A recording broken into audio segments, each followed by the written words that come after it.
In today's video, I'm going to show you how to make this beautiful red pepper pesto pasta with mozzarella and basil. And the best bit about it is you can eat it cold or hot. We're going to start by roasting the red peppers. Now, if you want to skip that step, you can, because you can buy them ready-made and this is a fantastic ingredient, so don't hesitate to use that. But if you want to do it yourself, this is how you do it. Take 3 red bell peppers and place them into a baking tray. Drizzle them with 20 ml of olive oil and season them with salt and pepper. Rub them all over so they're nicely coated and place them in a preheated oven at 200 degrees Celsius fan for 20 to 30 minutes until the skins start to blister. Next, take 25 grams of almonds. These can be flaked almonds or whole almonds or even almonds with the skin on. It is completely up to you what you want to use. And place them into an oven dish and roast them in the same oven for around 10 minutes until they are golden.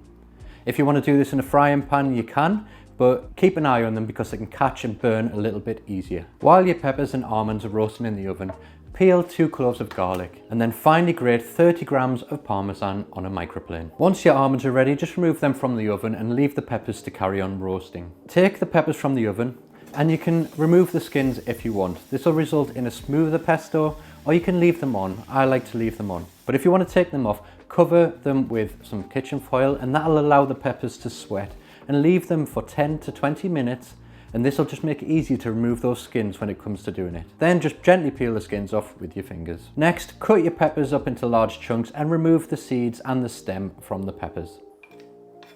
Place them into a blender along with the toasted almonds, 2 cloves of garlic, 30 grams of grated Parmesan, 20 ml of balsamic vinegar, some fresh thyme leaves and a pinch of salt and pepper, and then blend until smooth. Place into a mixing bowl and leave it to one side until you are ready to use it.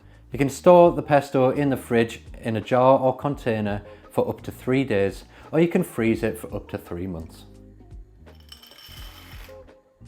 To cook the pasta, place a large pan of water over a high heat and then generously season with salt. Bring to a boil and place in 200 grams of your chosen pasta and cook it to the packet instructions. Drain your cooked pasta and place it into a mixing bowl.